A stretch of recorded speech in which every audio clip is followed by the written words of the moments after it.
नमस्कार दोस्तों, स्वागत है आपका माइंड फिट स्पिरिचुअल चैनल में। यह श्रृंखला, यह सीरीज मैंने इसलिए शुरू की है क्योंकि आज की तेज़ दुनिया में हम बहुत कुछ जानते हैं दोस्तों, लेकिन ख़ुद को नहीं जानते। हमने सूचनाएं इकट्ठा की हैं लेकिन सत्य को खो दिया है। आज का विषय उसी खोए हुए सत्य की ओर लौटने की एक विनम्र चेष्टा है। कभी आपने सोचा है कि जो हम देख रहे हैं, सुन रहे हैं, जो हम सोच रहे हैं, क्या वही सत्य है? कभी हम सपने में रोते हैं, कभी डरते हैं और फिर नींद से उठते हैं और कहते हैं ये तो सपना था। तो क्या ये जागती हुई दुनिया भी कोई और स्तर का सपना है? वेदांत कहता है सत्य वह नहीं जो बदलता है, सत्य वह है जो हर स्थिति में अपरिवर्तित रहता है। चलिए इसे ज़रा गहराई से समझने की कोशिश करते हैं। सत्य क्या है? व्हाट इज सत्य? सत्य का अर्थ है दोस्तों जो था, जो है और जो हमेशा रहेगा। उपनिषद कहते हैं सत्यम ज्ञानम अनंतम ब्रह्म। यह ब्रह्मांड, यह शरीर, यह सोच, सब कुछ बदल रहा है। तो जो बदल रहा है वह स्थायी नहीं, और जो स्थायी नहीं वह परम सत्य भी नहीं। जैसे सपने में आप महल देखते हैं, दुख सुख का अनुभव करते हैं, लेकिन जागने के बाद समझते हैं कि यह सब क्या था? एक मिथ्या था, झूठ था। इसका मतलब यह नहीं कि वह सचमुच में ही झूठ था, बल्कि वह स्थायी नहीं था। परम सत्य केवल आत्मा है जो देख रही है, जान रही है, पर कभी बदलती नहीं। अब देखते हैं कि सत्य कितने प्रकार के होते हैं। दो प्रकार के सत्य, व्यावहारिक और पारमार्थिक। पहला सत्य है व्यवहारिक सत्य, यानी कि रिलेटिव ट्रुथ, जिसमें हम जीते हैं। सामाजिक रिश्ते, पैसा, नाम, सफलता, यह सब रिलेटिवली ट्रू है। इनका उपयोग ज़रूरी है पर यह अंतिम नहीं है। दूसरा है पारमार्थिक सत्य, यानी एब्सोल्यूट ट्रुथ, जो न कभी पैदा होता है न मरता है। वही आत्मा, वही ब्रह्म।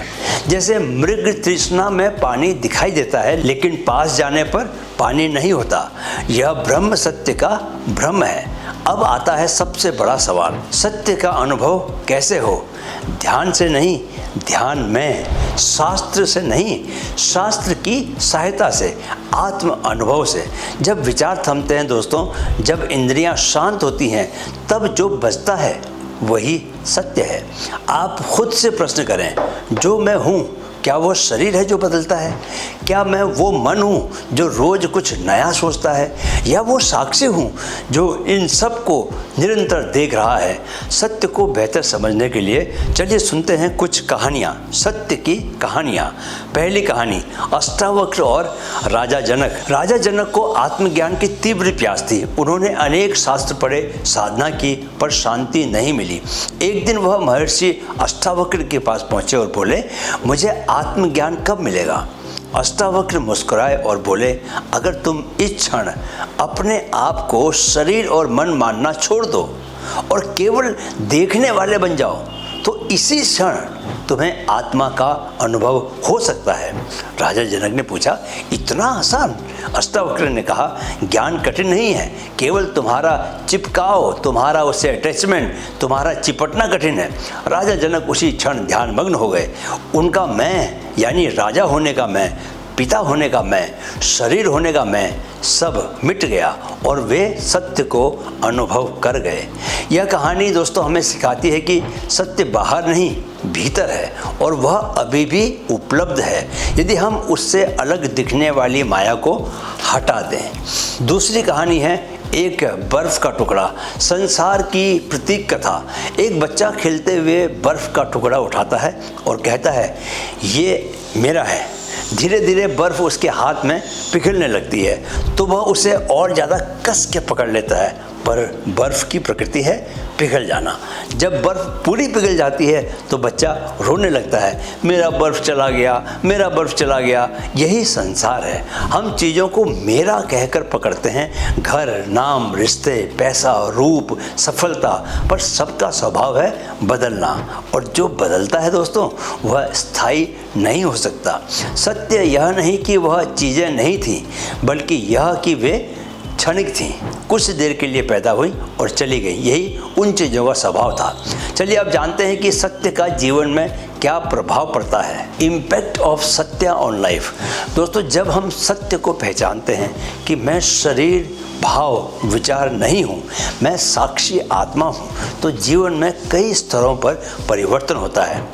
आपका मोह कम हो जाता है क्योंकि हम जानते हैं जो चीज़ आज है वो कल नहीं रहने वाली।